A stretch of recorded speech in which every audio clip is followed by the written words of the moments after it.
Illinois Stories is brought to you by the Corporation for Public Broadcasting and by the support of viewers like you. Thank you.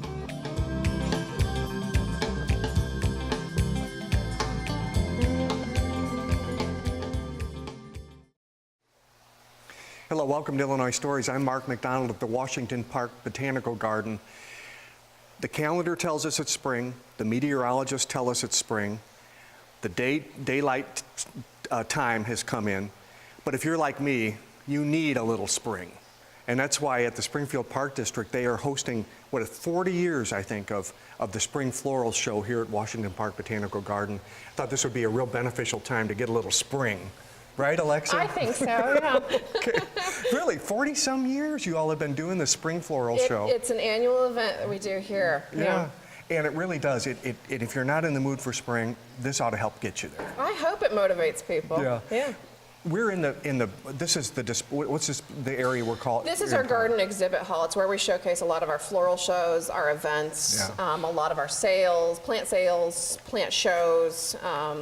We have parties here as well. Yeah. Rentals. And when you switch shows in and out, this is the hall where you have your shows. This is it. And this show, the Spring Floral Show, is really all about lilies, isn't it? It is. It showcases Easter lilies, and this year we have around 500 Easter lilies here. Now, just like our winter and encroaching spring, our lilies have been a little stubborn. They're ready. They're starting to open. Let's take a look at one. And man, when they do open, they are gorgeous. And the fragrance in here is lovely. It is. I wish we could communicate that to people, how good it smells in here. But you can see all the lovely buds that are just ready to go behind it. There's one right behind it that's also opening up. And these will all, within a day or two, these will start to open up just like this one here. Absolutely. So when people come in here in the next week or so, I mean, it's going to be It's eye-poppingly beautiful. It is. Yeah. Yep. Yeah, and of course that's when the smell comes out too. Exactly. Let's stay here for just a moment. What you do is you accentuate these beautiful lilies with all kinds of plantings. Tell us what's around it. Surrounding, we've got aluminum plants, we have some coleus, we've got some arborvitae actually in here. Heather is the pink that you see down by my let's stay on that for just a little bit. That's heather? That's a heather. Is that an annual? This one, I believe, it is actually a perennial. It's a perennial, okay. And you can keep those here year over year, huh? I believe so. That's beautiful. Yeah, we plan on putting that out on the grounds after the show's done. Let's walk this way a little bit. You also see framing a lot of these lilies. You see a lot of orange. Let me walk past here. When we see, here's the lily here that's going to open up. What do we see when we look at all these orange leafy plants? Yeah, it's a croton. They're a common house plant. A lot of families will have them. I've had a lot of patrons come in though and say, mine is not as vibrant a color. Well, these spend a majority of their day in our conservatory or our greenhouses, so they get bombarded with color. So this one actually is in bloom right now. This is the flower of the croton. Okay. So this is a tropical plant. You keep these in the greenhouse, and they love it hot. They love it hot and moist. The warmth. Huh? Okay. Yep. And boy, do they really frame the lilies beautifully. This is the Easter lily, right? That's going to open up. That's what we saw earlier. But you also have another variety over here. That's a peace lily. That's lovely, isn't it? Those have any odor at all? Not too much. Not like the Easter lily. Look at all the pollen dropping off that. Look at that. And everyone here is allergic to pollen. Of course, of course. And again, you frame them with a lot of color. More of these croton. Okay. And what's this down here? That's a coleus. We have around, I believe, 6 varieties of coleus here. Oh man, just gorgeous. Now, will that bloom, or is that its beauty is in the leaf? It does actually have a flower. Usually, it's kind of a very pale lavender color that we have. Really, really nice. People might be able to hear the water running behind us as we go. And again, just surrounded by lilies, and we can make a brief stop here because some of these are opening up, and you can get a good look at how dramatic they are. And this side seems to be a little further along in the, in the opening up of the blooms. Where our heat hits it. once they start to open, they really go fast, don't they? They do. We come in. We'll actually deadhead the spent blooms, and then we'll allow the rest to continue going. And again, over here, now this is I don't think I've seen this yet. That's a Schefflera. Schefflera. A lot of people have these in their homes, don't they? And they can keep those year round. Common name is umbrella tree, so it looks kind of like a little umbrella. And then more peace lilies as we go by here. Some palms, those are really nice. Lovely. Okay, now people might expect to see some bulb plants too, Alexa. And they wouldn't be too disappointed because what you have up here, and part of the problem is you keep it very warm in here, right? And these bulb plants, right now it is very warm. These bulb plants, once it gets warm, they go away fast, don't they? They go fast. Yeah. In fact, yeah, we just brought those in, but you'll notice the tulips they're ready to drop at this point. So yeah, but you got more, don't you? we do. We'll bring more You can up. replace those, and the hyacinths. Those That gorgeous is one of the purple fragrances hyacinths. that you'll see when you come through the door, or smell. Beautiful, beautiful. Well, we're all ready for some of those bulb plants to start blooming, but it's going to be a while this year. Thanks, Alexa. Thank you. Well, Chad Scaife, let's take a little detour from the Spring Floral Show with all those lilies and go through this conservatory for a little bit. Sure. Because you keep plantings in here all year long. In fact, you have a lot of resident plants in here, don't you? They just live in here. Yes, we do. We have plants from every continent except Antarctica. And there aren't many there, are there? No, there's You'd not. love to have some from Antarctica, but doggone it, there just aren't any. We can't find any. There's a few, maybe rare ones that, but for the most part, we have different things. Some of them are blooming, some of them are house plants, some of them are a little more exotic. So we'll show you a few things like well, that. we're just hungry for color. You know Sure. what I mean? We're just hungry for, and I'm sure you all are too. We're ready too. Although later in this program, we're going to show your greenhouses where you've been raising stuff all winter for spring planting. And you do have some color going, don't you? Yes, we do. Yeah. Yep. Not enough, but some. But we'll Yep, get to that. It's starting. Yeah. Let's. Okay. You mentioned the continents. We're looking at Africa here, huh? These are some African lilies. Wow, they are just lovely. Just lovely. And do these live here, or do you move these in and out? No, they stay here year round. Most of the things you see in here stay in here year round. If something gets to looking bad, we switch it out. We have some greenhouse where we keep other plants. We keep them healthy, and we rotate the stock. Yeah. These are living things that do live and die. Sure. And require a lot of watering and care and light. Yeah. And as you can see, this is a great place that provides those things for them. Yeah. In fact, as we stay, nobody would know this, but it's doggone hot in here. It can get warm. Yeah. I think I'm a little more acclimated to it, maybe, but it can get up to 100 degrees on a sunny day in here. It feels like it's about 85 in here today, and the sun is not real bright You're today. right on it. And as we stand here, it's about 35 degrees outside, so that sun pours in. Of course, that's a big help to you all too, because absolutely. in your greenhouses, a lot of times, even in it's in the 30s, if the sun's out, you don't have to turn your boilers on at all, do you? No, if the sun is out, it warms the thing up. Yeah, So that's it's- terrific. You coordinate with the Orchid Society, right? And so they keep a permanent collection here.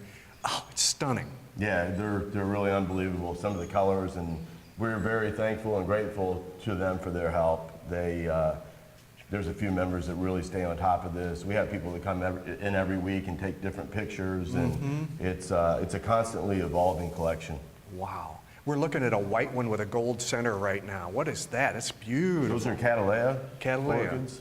That a lot of folks might remember that their grandmothers or mothers used to wear them to Easter services. And some of that popularity has died out for. Yeah, well now it seems to be all about lilies and has been ever since I can remember. Yep.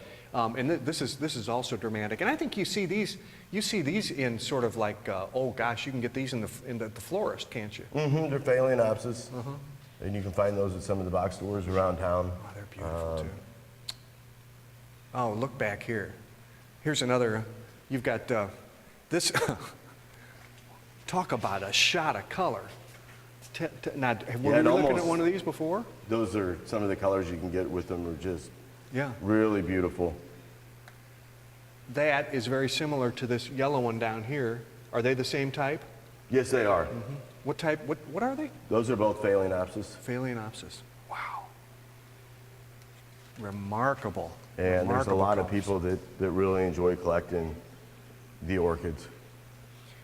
We have orchid shows here a couple times a year and orchid sales, and people just come in Yeah. droves for them. They're fragrant too, aren't they? And unless Yeah, it's my some of them imagination. really are. Yeah. And with the warm in here, you get a little heat put on these things, and they'll really get this thing fragrant.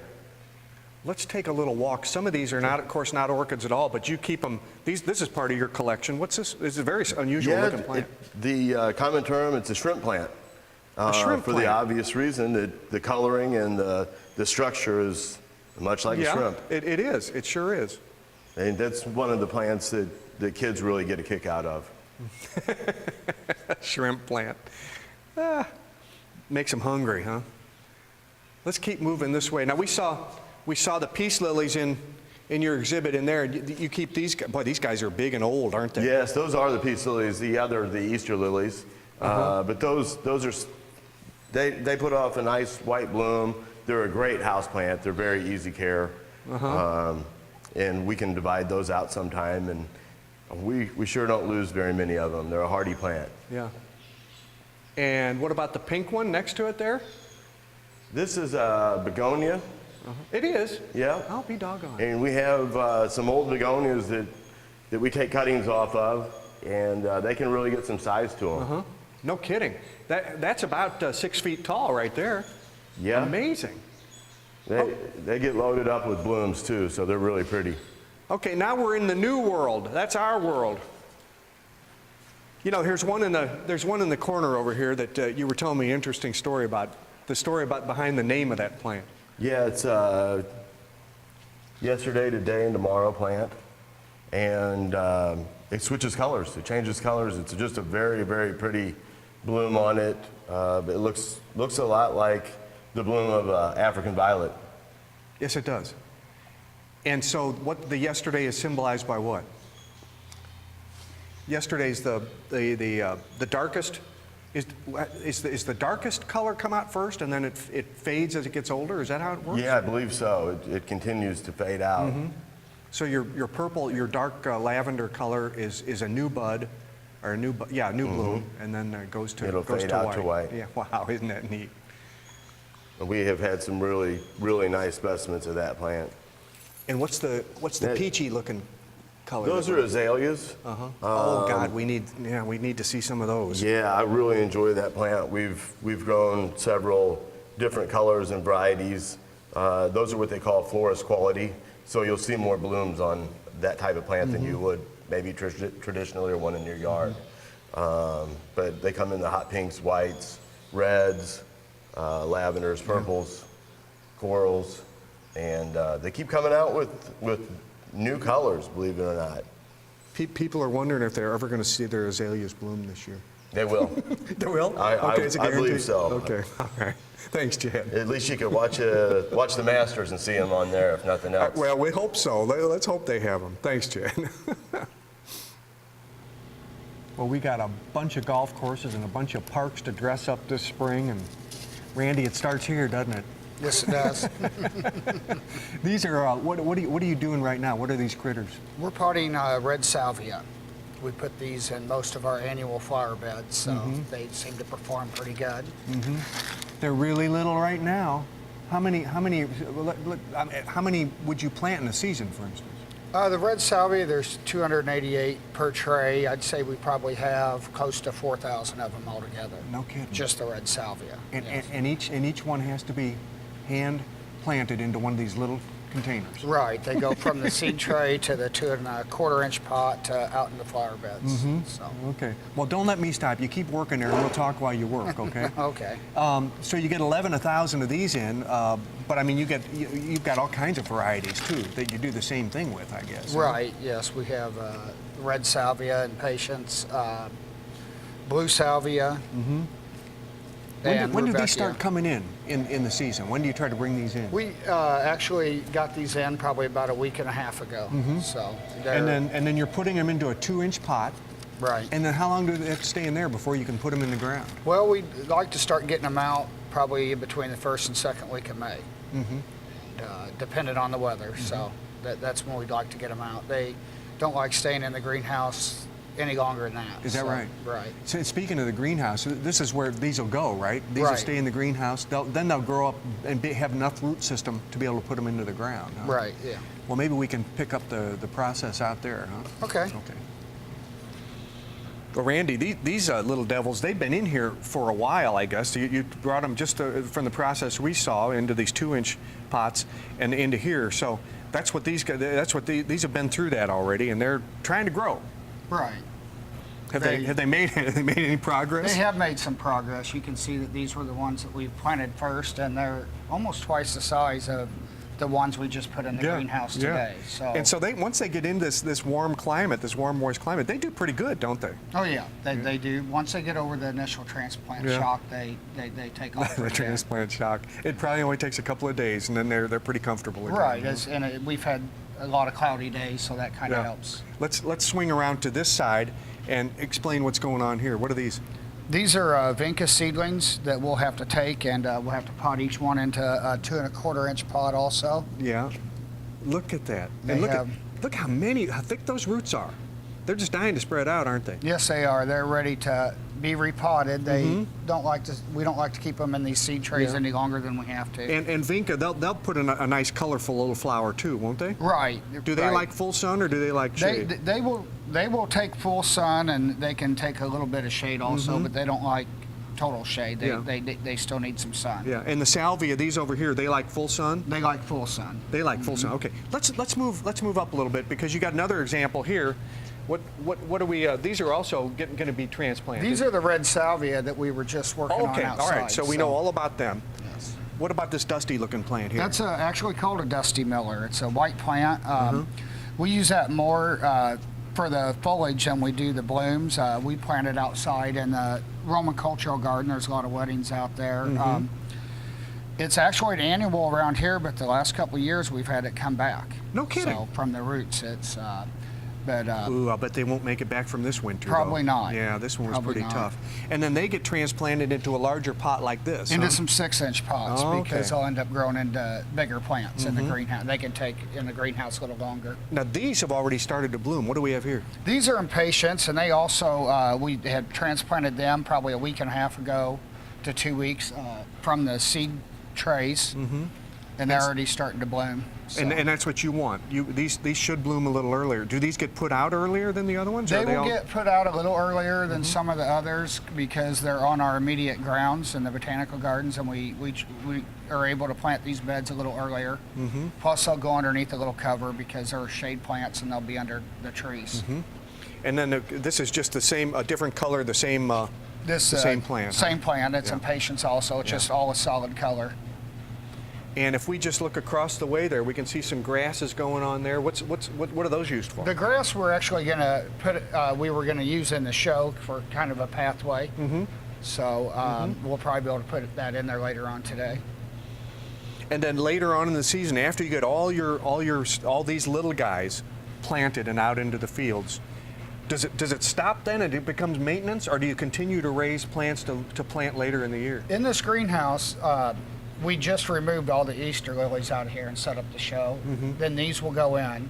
All the benches will be filled with annuals, and then after that, we get the annuals out of here, we'll soon get our poinsettias in. Oh, okay. So this greenhouse is usually constantly cycling through, huh? right. Okay. Yeah, we actually start a season, 4 to 6 months before people see the plant out. So. Well, I hope you can plant these by May 15th, because this year has been a tough one. It has, but I've seen it go from one extreme to the next. So I hope we get them out. Thank you. By then. Thank you.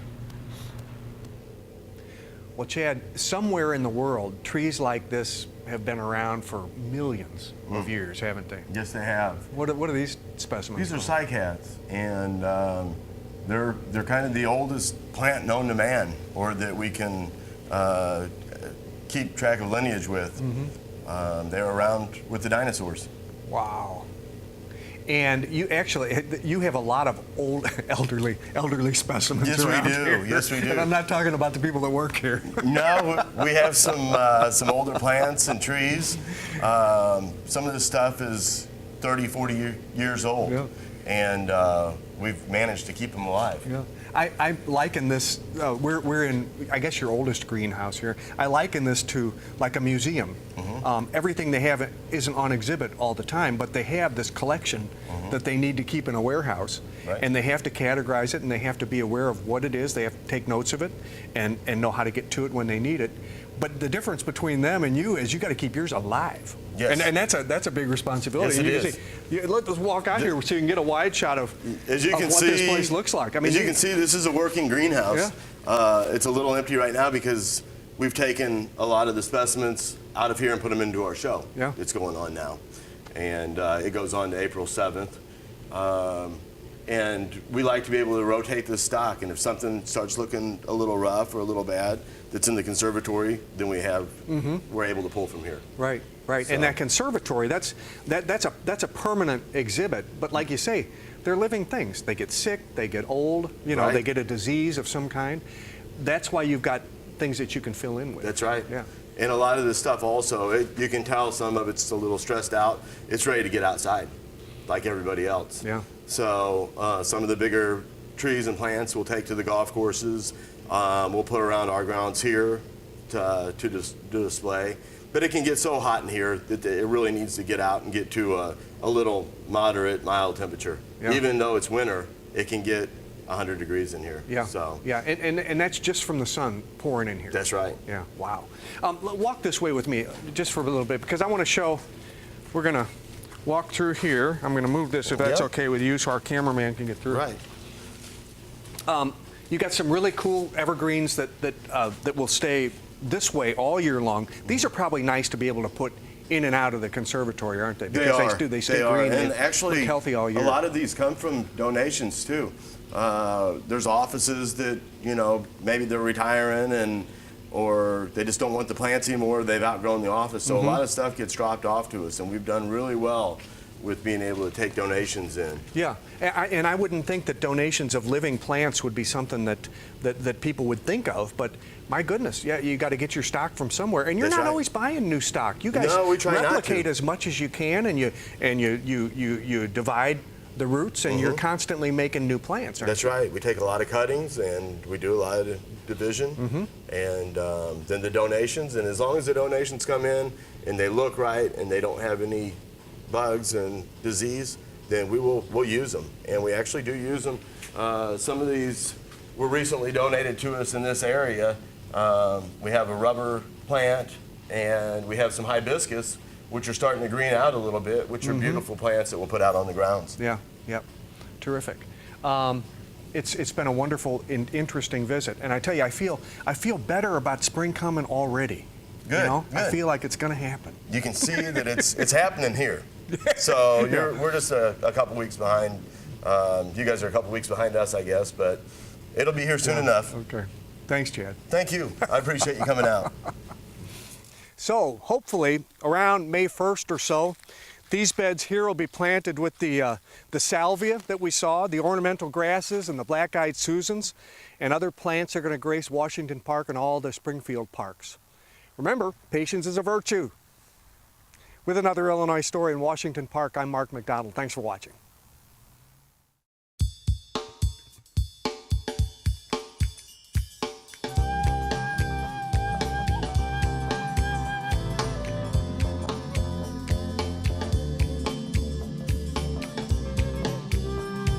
Illinois Stories is brought to you by the Corporation for Public Broadcasting and by the support of viewers like you. Thank you.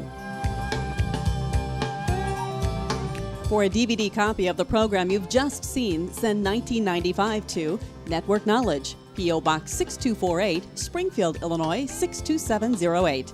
Be sure to include the program name, subject, and when the program aired. You can also order with your credit card by calling 800-232-3605.